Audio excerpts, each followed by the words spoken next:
Bonjour à tous, c'est Prof et Geek, je suis très heureux de vous retrouver pour une nouvelle vidéo. Aujourd'hui, je vous amène dans un univers de Dark Fantasy puisque j'ai décidé de débriefer avec vous le manga Hubelblatt. Je vous avais parlé de ce manga il y a quelques mois dans une vidéo achat puisque j'avais trouvé plusieurs tomes qui me manquaient en occasion et j'avais acheté les derniers tomes en neuf et c'était l'occasion de me lancer dans la lecture enfin de la totalité de la série. Hubelblatt, c'est un manga qui est paru chez Kiun il y a pas mal d'années maintenant. Il compte 24 tomes, du tome 0, celui-ci, au tome 23 qui est le dernier de la série. En ce qui concerne la parution, ça a été un petit peu chaotique, hein, il faut avouer. Il y avait eu le tome 0 qui était sorti et le tome 1 quelques temps plus tard. Au Japon, ça avait été l'inverse, enfin, c'était toute une histoire.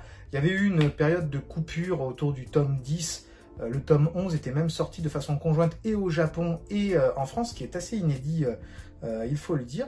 Et il avait fallu attendre des fois des années entre chaque tome parce que l'auteur avait mis une pause. Je ne sais pas exactement pourquoi, il a peut-être été malade ou il était sur d'autres projets, je ne sais pas vraiment.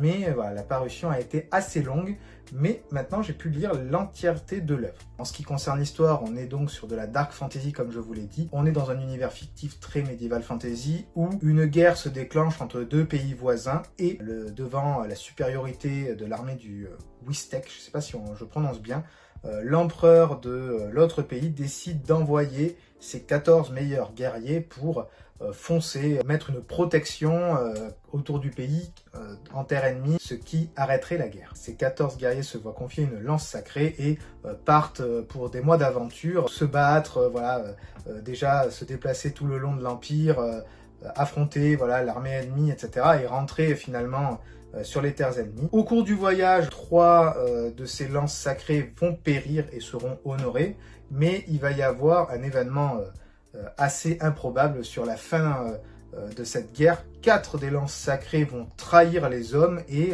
vont être appelées les lances de la trahison, tandis que les 7 autres guerriers vont les mettre à mort et vont accomplir la mission confiée par l'empereur. Une ère de paix arrive donc sur cet empire-là et tout a l'air de bien se passer. Les 7 héros se voient confier des terres, prospèrent plus ou moins, ont des relations plus ou moins amicales en fonction de leurs affinités, etc. etc. Le souci, c'est que 20 ans plus tard, apparaît un semi-elfe qui s'appelle Koinzel, qui annonce vouloir tuer les 7 héros sacrés. On comprend rapidement au niveau du récit que ce semi-elfe veut en fait se venger des 7 héros. Je ne vais pas trop donner de raison pour ça. Et se fait petit à petit un petit groupe d'amis qui croient en lui et qui l'accompagne dans sa quête de vengeance. Alors, c'est une quête assez compliquée. Ce n'est pas tuer 7 hommes qui sont très très difficiles, même s'ils sont ultra gardés, tout ce que vous voulez. C'est surtout tuer des héros.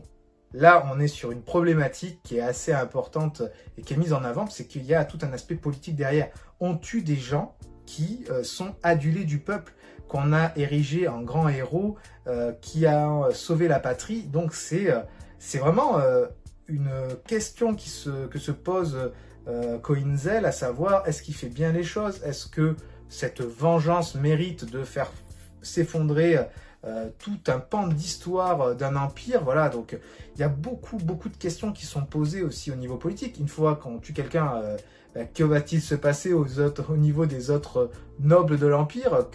Qui administre ce nouveau territoire? Est-ce que c'est la suite de la famille? Est-ce que quelqu'un récupère les terres? Est-ce qu'il y en a qui en profitent pour avancer et prendre plus d'importance? Puisqu'on est aussi dans un empire électoral, c'est-à-dire que l'empereur est désigné par des grands électeurs. C'est pas qu'une lignée héréditaire. Voilà, il y a tout ce précepte. Donc il y en a qui potentiellement veulent faire des complots pour prendre la place du calife à la place du calife, si vous avez la référence.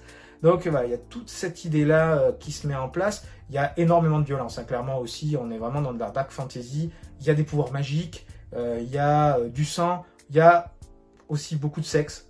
En tout cas, sur le début, qui apporte pas grand-chose aussi, hein. Clairement, c'est vraiment pour faire plaisir au public japonais, on va dire ça comme ça. S'il y a des trucs qui sont hyper sexualisés avec des femmes aux gros seins partout, qui rentrent dans des petites tenues moulantes, tu sais pas ce que ça couvre, enfin, c'est un peu abusé. Alors moi, je suis très fan des manga, comics, de toutes les histoires de vengeance. Voilà, quelqu'un qui a souffert, qui veut se venger. C'est un thème qui me plaît beaucoup. C'est pour ça que j'aime énormément Berserk.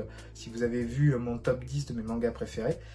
Là, on se retrouve avec un jeune homme, enfin un jeune elfe, semi-elfe même, qui veut se venger, qui est violent, qu'on apprend à aimer aussi. C'est pas juste un bourrin pour un bourrin, c'est que le type a ses qualités. Il a une technique d'épée qui est vraiment au-dessus de la normale. Il arrive à battre tout le monde. Il a des pouvoirs magiques qui vont même plaire à des gens dans le sens où ils vont s'en servir comme symbole parce qu'il a libéré certains peuples opprimés aussi. Enfin bref, il commence à avoir un côté anti-héros qui, au fil du récit, qu'on aime bien. Puis en fait, on s'attache à lui parce que même s'il est très très fort, il a aussi un côté faible. Sa constitution est assez frêle. On le voit vraiment à des moments galérer. Alors, on sent que c'est le scénario qui le limite un petit peu. Ça va être un des reproches que j'ai à faire. C'est sur le scénario. On a une ligne directrice de vengeance et à un moment, il y a un changement qui, moi, ne m'a pas plu. Clairement, on part sur autre chose. Je sais que j'ai lu quelques critiques un petit peu sur le net. Certains ont bien aimé ce virage. Moi, ça m'a pas plu du tout parce que, tout simplement, j'ai trouvé que la quête avançait bien et qu'on l'a fait durer tout simplement de façon artificielle en amenant voilà, un autre côté magique abusé du genre voilà, c'est ta gueule c'est magique, c'est littéralement ça, hein, je suis désolé, mais il y a un retournement de situation avec un personnage clé qui arrive et tu te dis ok, c'est pas possible, enfin, tu te dis ça, je suis d'accord, c'est un monde médiéval fantasy et l'auteur s'est permis beaucoup de choses, mais là j'ai trouvé que c'était abusé en fait. C'est un peu le retour de Palpatine dans l'épisode 9 de Star Wars. C'est littéralement ça, en fait, qu'on voit et c'est mal amené. Moi, j'ai trouvé que c'était mal amené et j'aurais aimé qu'il y ait autre chose. Pareil, l'empereur qui tombe en dépression, il est limite cadavérique à un moment. Puis, 10 tomes plus tard, tu le vois, il est bodybuildé et il part se battre à main nue, presque casser des types, enfin, prendre des deux types comme ça et broyer les têtes. Tu fais, attendez, le type, il était à deux doigts d'être un type qui sort d'un camp de concentration et là d'un coup c'est Schwarzenegger, c'était n'importe quoi. C'est abusé tout court, voilà. Puis bon, il y a la quête de rédemption, la quête de vengeance est liée, mais ça c'est le côté japonais. Les méchants sont pas vraiment des méchants, ils ont toujours une bonne raison d'avoir fait un truc mal. Le gentil s'en fait des copains presque comme il faut. Regardez par exemple Piccolo dans Dragon Ball, Vegeta aussi, même Boo. Le gros Boo est devenu un pote à Hercule et à Sangoku. Voilà, c'est tout le temps comme ça dans les animés japonais ou dans les mangas japonais. Je comprends pas vraiment ce côté pardon, mais vraiment trop intense parce que c'est limite si on pardonnait à Hitler, quoi. Voilà, il y a des moments, c'est pas le cas ici, hein, mais dans certains mangas, tu dis attendez, le type était le pire enfoiré du monde et d'un coup, c'est le gentil ultime. Tu fais non mais attendez, il n'y a pas de transition. Alors je suis bien d'accord avec vous, on n'est pas dans un monde tout blanc ou tout noir, mais là, c'est pas possible de dire que Benito Mussolini c'était un gars bien, c'était un type horrible comme Hitler, quoi. Voilà, donc il y a des retournements, ça m'a pas plu, mais je garde quand même un bon souvenir de cette lecture qui m'a plu. Graphiquement quand même, faut dire que c'est assez joli. Honnêtement, le trait est très très beau d'Etoruji Shiono. C'est vraiment un mangaka qui a du talent.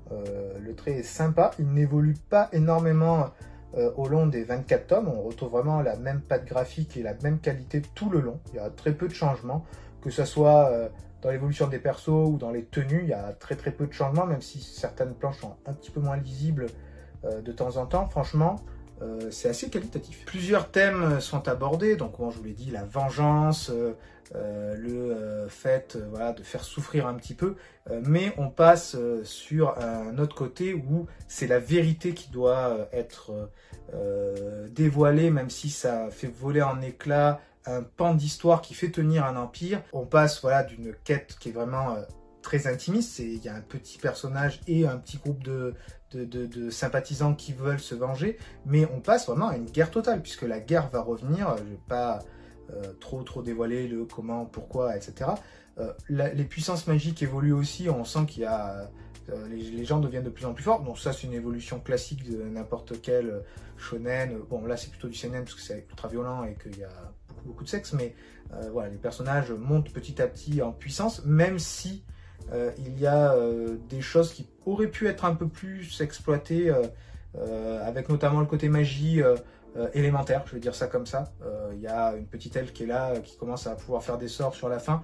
Dommage qu'on ne le voit pas un peu plus. On retrouvera également des flashbacks qui vont faire avancer l'histoire tout au long du récit, même si certains sont plus marquants que d'autres et apportent plus de choses que d'autres, mais ça permet de développer certains personnages secondaires que l'on voit, et aussi pourquoi est-ce qu'ils trahissent, pourquoi est-ce qu'ils changent, pourquoi ils deviennent bons, etc., etc. Un autre point qui m'a déçu, c'est l'évolution du scénario. Alors, bon, la quête principale me plaît, l'évolution qu'il peut y en avoir avec le fait que le côté guerre arrive me déplaît pas du tout, mais c'est surtout au niveau du développement de certains personnages que j'ai trouvé ça un petit peu dommage. Il y a des pistes qui sont tendues dans certains tomes que l'on ne va pas exploiter au bout, et que l'auteur, qui était peut-être en train de rusher la fin parce qu'il devait peut-être en avoir marre ou on lui mettait trop la pression, je ne sais pas exactement, mais on sent qu'il y a des points qui ont été mis de côté, il y a des évolutions, je vais dire, de couleur de cheveux, alors, qui ont une importance. Tu te demandes, ouais, pourquoi ça passe comme ça et ça redevient comme ça. C'est un peu dommage d'avoir... Enfin, il y a des explications qui sont un peu vite faites, il y a des choses qui sont un peu bâclées, il y a des passages un peu en longueur avec certains persos secondaires qui vont amener la trame ailleurs, etc., qui sont un peu longs, et il y a des fois même des combats qui sont relancés un petit peu parce qu'on a fait popper un personnage secondaire qui en a filé des pouvoirs, on a dit allez hop, va te battre. Ça, c'est un petit peu dommage. On reste quand même sur un très bon récit de Dark Fantasy. C'est un thème qu'on n'a pas très souvent. Je vous parle souvent de Goblin Slayer ou de Berserk, mais on n'en a pas tant que ça de Dark Fantasy dans le manga. Donc je suis assez content de l'avoir. La lecture a été agréable. J'ai vraiment enchaîné les 24 tomes assez vite. La lecture se fait bien quand on a tous les tomes et qu'on ne doit pas attendre un an entre chaque tome. C'est vrai que ça a été une bonne chose de le lire tout à la fin. L'histoire, les thèmes me plaisent beaucoup, voilà, la vengeance, il y a de la politique auquel on ne pense pas au début. C'est vrai qu'il y a de la réflexion qui est amenée sur qu'est-ce qui va se passer ensuite, du genre, mais voilà, c'est les conséquences de ces actes. C'est vrai que ça fait réfléchir et j'ai trouvé ça très intéressant. On peut noter que graphiquement c'est très beau, même s'il y a des longueurs, voilà, on aime suivre Koinzel dans sa quête et dans sa volonté qui peut être ébranlée, qui n'est pas tout puissant. Voilà, certains pouvoirs sont exploités à certains moments, mais tu ne sais pas pourquoi ils les exploitent pas plus loin. Voilà, il y a des inégalités des fois qui font que ça gâche. Je pense que ça aurait pu être vraiment encore beaucoup plus développé et faire un truc énormissime à la Berserk. Mais voilà, il y a eu des choix scénaristiques qui peuvent laisser sur notre faim.